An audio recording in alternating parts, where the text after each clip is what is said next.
তরমুজের খোসার তরকারি। এই যে তরমুজের খোসা, এটা এই সবুজ অংশটাকে ফেলে দিয়ে সাদা অংশটাকে এবারে চৌকো চৌকো ছোটো ছোটো করে কেটে নিয়েছি। নিয়ে এটাকে প্রেসার কুকারে 2টো সিটি দিয়ে নিয়েছি একটুখানি দারচিনি দিয়ে। এবারে রান্নায় চলে যাচ্ছি। কড়াইতে সর্ষের তেল দিচ্ছি।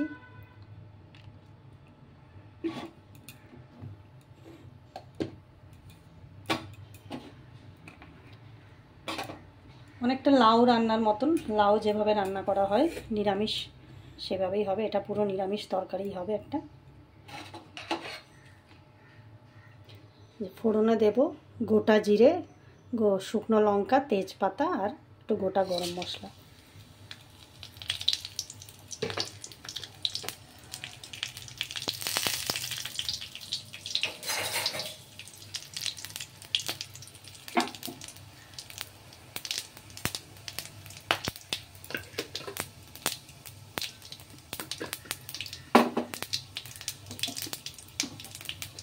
এবার এখানে আদা, কাঁচা লঙ্কা, টমেটো পেস্ট করা আছে।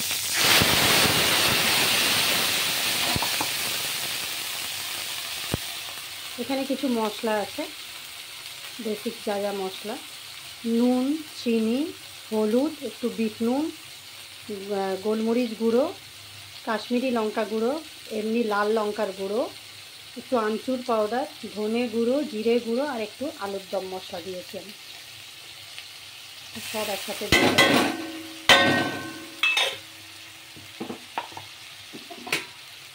মশলাটাকে কষিয়ে নেব।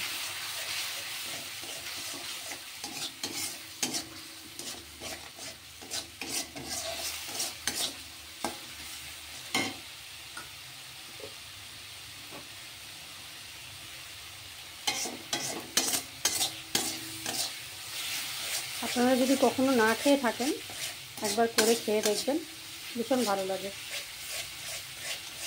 তরমুজ তো গরমকালে আসেই সবার বাড়িতে, একবার ট্রাই করে দেখতে পারেন।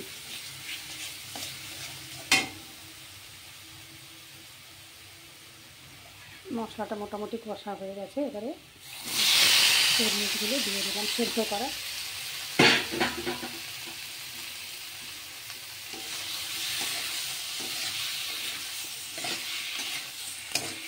একটু মাখা মাখাই হবে, খুব বেশি জল দেব না, অল্প একটু হাফ কাপ জল দিতে পারি যাতে মশলাটা মিশে যায় ভালো করে। ব্যাস, নামানোর সময় এটা হয়ে গেলে, পুরোপুরি মাখা মাখা হয়ে গেলে, কাদা কাদা, একটুখানি গরম মশলার গুঁড়ো আর একটু ঘি ছড়িয়ে নামিয়ে দেবো। গরম গরম ভাত বা রুটির সাথে পরিবেশন করুন। Thank you for watching.